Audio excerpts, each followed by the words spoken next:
I destroyed my wife's life in 4 days. She deserved every second of it. 15 years ago, when I first saw Claire hunched over her marketing textbooks in the university library at 2 in the morning, I thought I was looking at my future. And I was right. Just not the future I imagined. We were the couple everyone envied. College sweethearts who actually made it work. David and Claire Miller, the golden pair who proved that real love existed. I was the steady engineer with the reliable paycheck. She was the ambitious marketing executive with infectious laugh and big dreams. Together, we built what everyone called the perfect marriage. Our house on Maple Street embodied that perfection, a restored Victorian with the wraparound porch Claire had always wanted. Inside, every room told our story. The kitchen where we'd learned to cook together, the living room with comfortable furniture accumulated piece by piece, the master bedroom where we'd whispered secrets and dreams. The guest bedroom upstairs had been Claire's latest project. 4 months ago, she'd claimed it as her private retreat for important work calls with her demanding new boss. I'd helped her move the antique writing desk up there, along with a comfortable reading chair. It was her sanctuary, and I respected that. Trust was our foundation. I should have been suspicious when Claire started working late more often, coming home exhausted and distracted.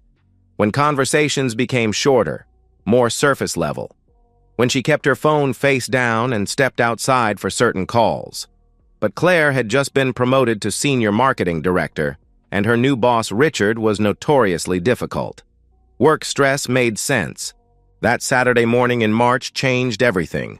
Claire had left early for shopping with her sister. The house felt unusually quiet. I decided to tackle spring cleaning, starting with the guest bedroom that had accumulated dust since Claire claimed it.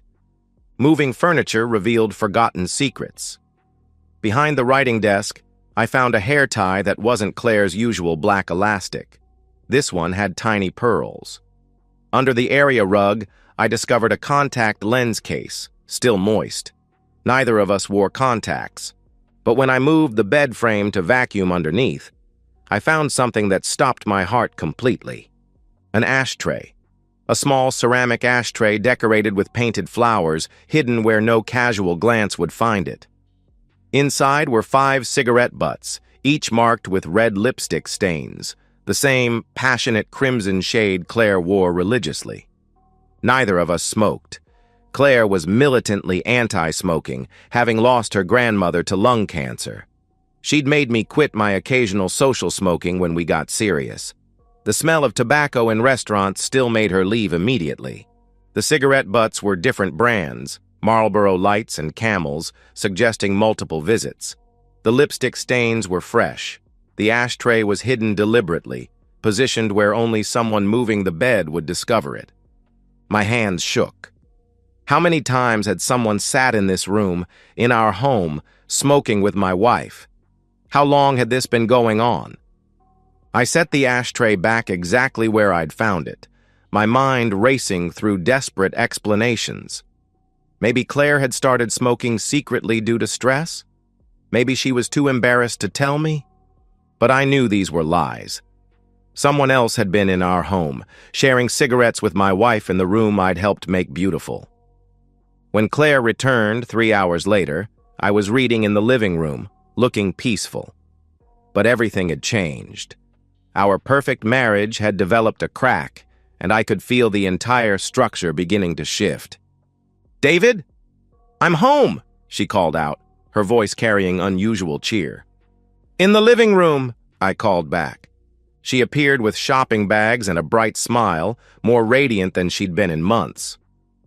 "I'm going to take a nice long bath and then model my new dress for you," she said warmly. She headed upstairs, leaving her purse and phone on the kitchen counter. Unusual, since she'd recently kept both within arm's reach. An opportunity I'd never noticed before, but now saw as significant. The sound of running bath water echoed through our house like a countdown timer. I approached Claire's phone like it might explode. In 15 years of marriage, I had never once gone through my wife's device. Trust didn't require verification, but trust was a luxury I could no longer afford. Her passcode was our anniversary date. At least some things hadn't changed. But as the screen unlocked, I discovered something that made my blood run cold. Everything was gone. Her call log was empty despite knowing she'd made calls today. Text message history contained only sanitized exchanges with family from the past week. Browser history was completely blank. Photo gallery contained nothing recent. This level of digital cleanliness was impossible. Claire had always been casual with technology, never deleting anything, constantly complaining about storage space. Her old phone contained thousands of photos, endless text conversations, cluttered browser histories. She'd needed my help regularly to organize her digital life. This phone belonged to someone else entirely. Someone careful. Someone with secrets. Upstairs, Claire sang softly in the bathtub, an old college song that used to make me smile. Now it sounded like performance, as if she knew I was listening and wanted to project contentment. I returned her phone to its exact position and retreated to my home office. I needed data. Real information, not Claire's sanitized version. Thanks to my engineering profession, I had the tools to get it. Installing phone monitoring software was ethically questionable, but discovering cigarette butts in our guest bedroom had shifted my moral framework considerably. I researched options, settling on sophisticated software that would mirror all activity from Claire's device to mine in real time. Calls, texts, emails, even deleted items. Everything would be preserved. Installation required physical access for 3 minutes while Claire slept deeply. The risk was enormous. If caught, our marriage would end regardless of what I found. But I suspected our marriage was already over. I just didn't know it yet. Sunday evening, I prepared carefully. I cooked Claire's favorite dinner and opened wine we'd been saving. She seemed delighted, more affectionate than she'd been in months. We talked about work, vacation plans, repainting the kitchen, normal conversation that now felt like dialogue from a play. After dinner, we watched a movie cuddled together. Claire fell asleep against my shoulder during credits. I waited an additional hour until certain she was deeply unconscious. Moving like a burglar in my own home, I extracted her phone and initiated software installation. 2 minutes and 47 seconds later, the process was complete. I returned the phone and crept back to bed, where Claire slept peacefully, her face innocent in moonlight. The monitoring software needed 24 hours to integrate, 24 hours during which I maintained normal routine while slowly losing my mind. I went to work Monday, tried focusing on projects, but part of my attention stayed on my phone, waiting for first mirrored notifications. Claire seemed particularly happy Monday evening, humming while preparing dinner, asking about my day with genuine interest. She mentioned Tuesday would be another late night, video conference with West Coast clients running until 10 or 11. She seemed apologetic, promising a quiet evening Wednesday to compensate. I nodded and smiled while something cold settled in my chest. Tuesday nights had become a pattern. Claire's weekly late meetings that left her exhausted but somehow energized, like she drew life from somewhere outside our marriage. The breakthrough came Tuesday evening at 7:43 p.m. I was watching a documentary about architectural engineering when my phone buzzed with notifications, mirrored alerts from Claire's device. The monitoring software had activated. Claire was upstairs, supposedly preparing for her video conference.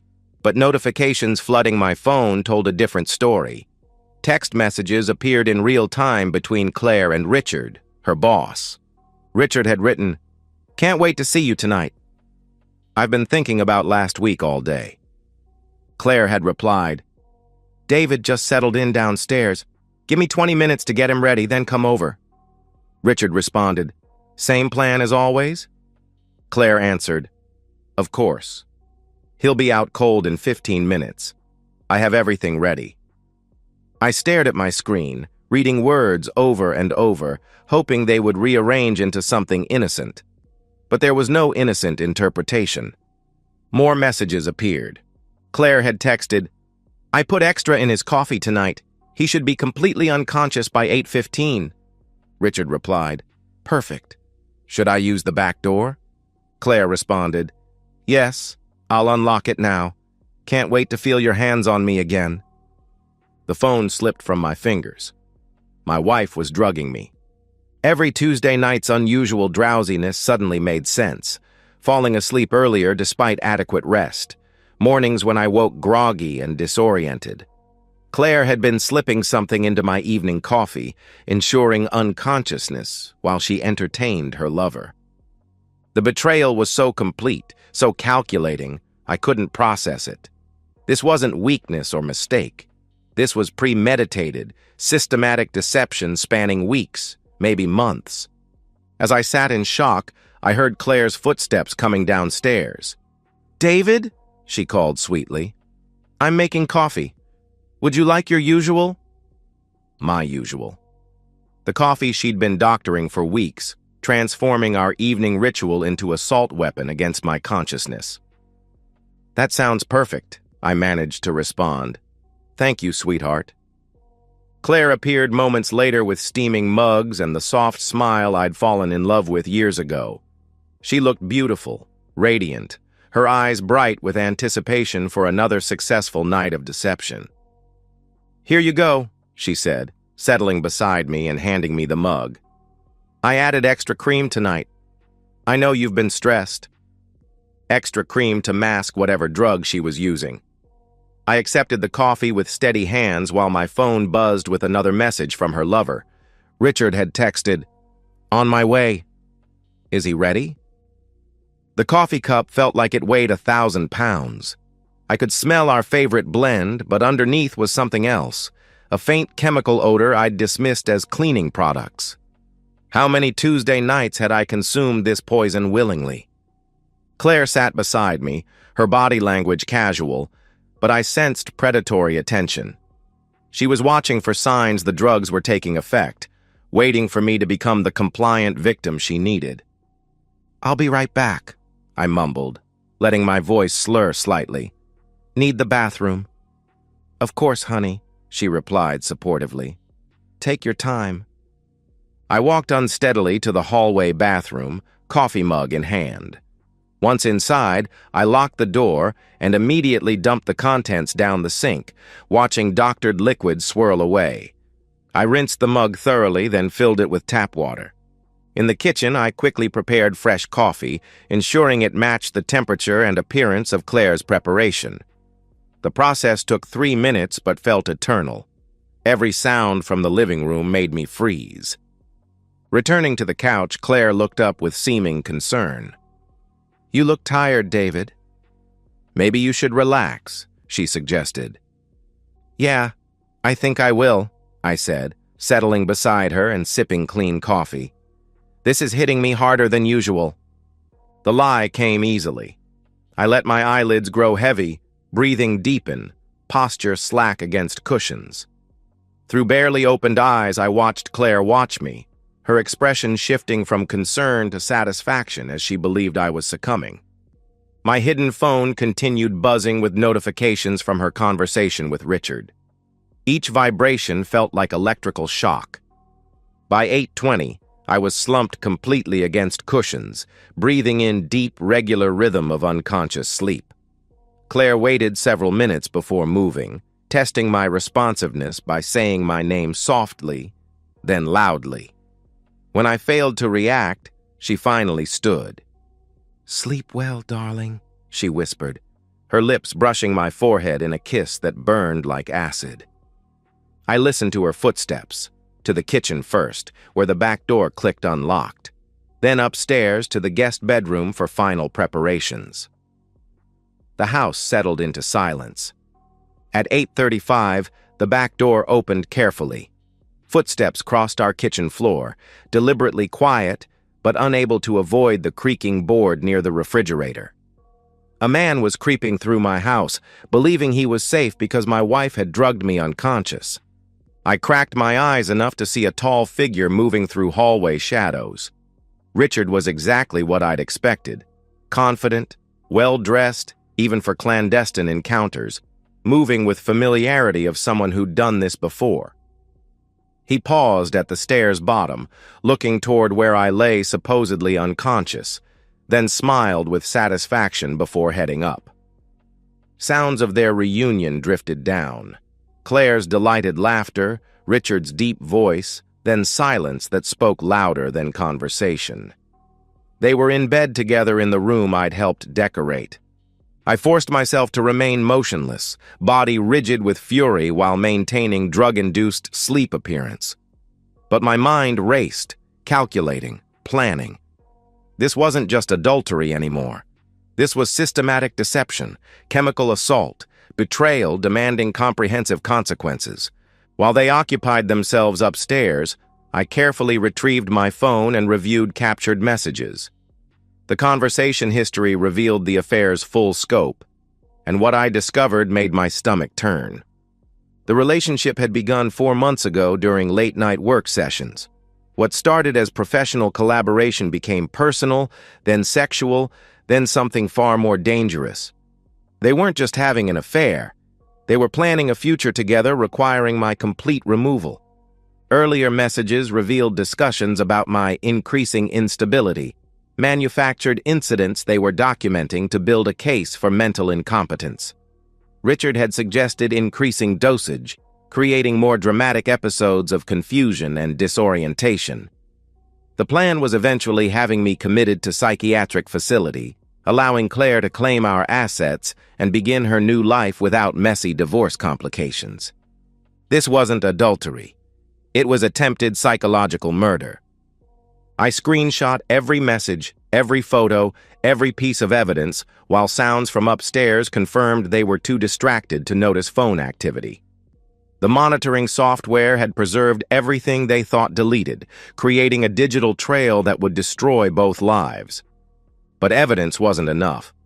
I needed leverage and justice matching the scope of their crime.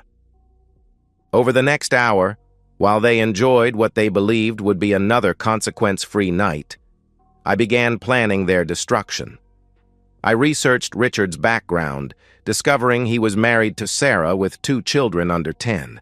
His LinkedIn profile painted the picture of devoted family man and community leader. I found Claire's company policies regarding workplace relationships and ethical conduct. Both adultery and abuse of supervisory relationships were explicit termination grounds. Richard's position as Claire's boss made their affair particularly damaging legally. Most importantly, I began documenting tonight's encounter.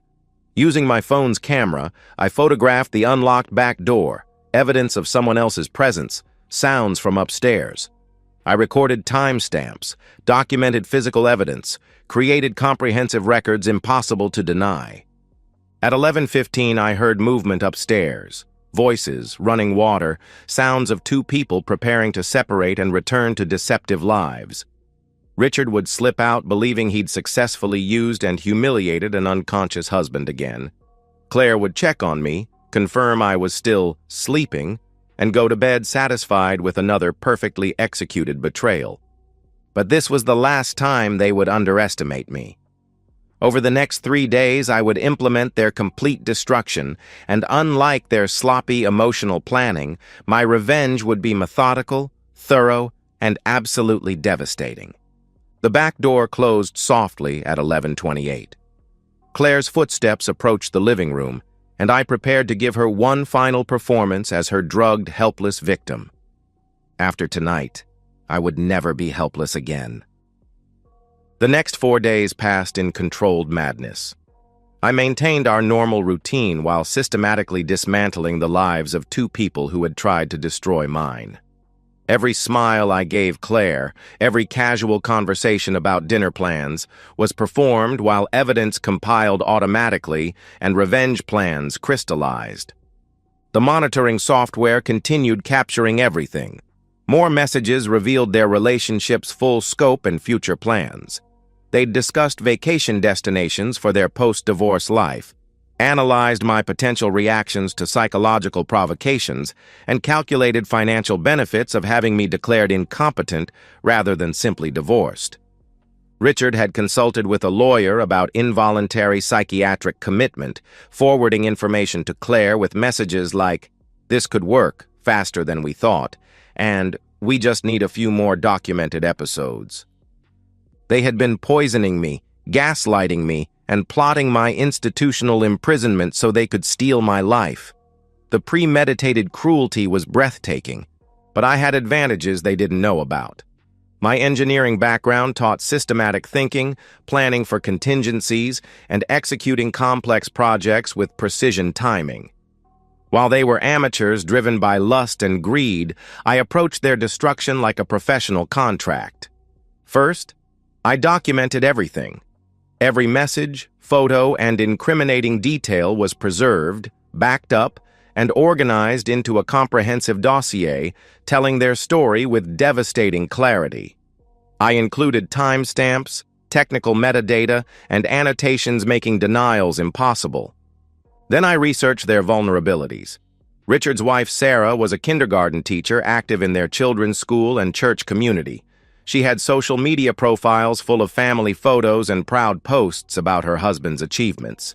She deserved to know who she'd actually married. Claire's parents were conservative people who'd raised her with strong moral values. They adored me and often commented on how proud they were of our stable, faithful marriage. Their discovery of Claire's true character would be devastating but necessary. Both worked for Morrison and Associates, a marketing firm with strict ethical standards and reputation for family values. Their employee handbook explicitly prohibited romantic relationships between supervisors and subordinates, with termination being standard consequence. I had their personal email addresses, family contacts, professional networks, and social media connections. I could reach everyone who mattered simultaneously, ensuring they couldn't control the narrative or minimize damage. Friday evening, Claire announced she'd invited Richard and his wife over for dinner the following week. "I really want you to get to know my boss better," she said with convincing enthusiasm. "Sarah seems lovely, and I think you two would enjoy each other's company." The irony was perfect. Claire wanted me to befriend her lover's wife, probably as part of their psychological campaign to make me seem unstable when I eventually reacted. Instead, I agreed enthusiastically and began planning to make that dinner party memorable for different reasons. Tuesday night arrived like destiny. I'd spent the weekend finalizing every detail, creating automated email sequences that would deploy evidence to carefully selected recipients at timed intervals. Sarah had already received an anonymous package, but agreed to wait until Tuesday before acting. Claire prepared my coffee with her usual loving smile, perhaps adding extra drugs since she seemed more excited than usual. I accepted the cup gratefully, kissed her cheek, and told her I loved her, my ritual farewell to the woman I'd married, since I knew that person was gone. As I dumped the doctored coffee and positioned myself on the couch, I wasn't planning to simply gather more evidence. Tonight was the night their secret world would collide with reality.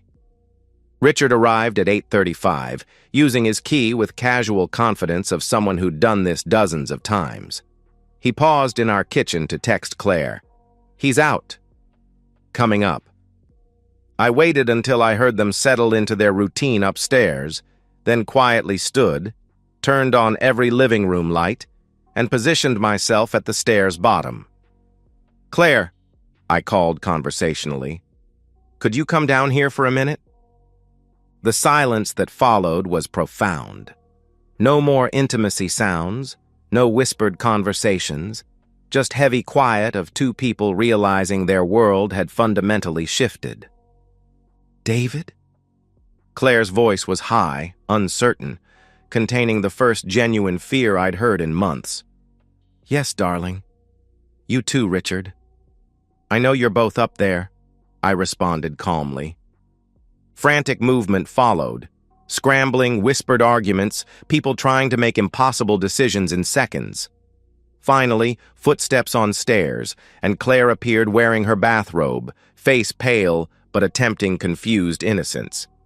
"David, what's wrong? You're supposed to be—" She caught herself. "Supposed to be what, Claire? Unconscious? Drugged into helplessness while you entertain your lover?"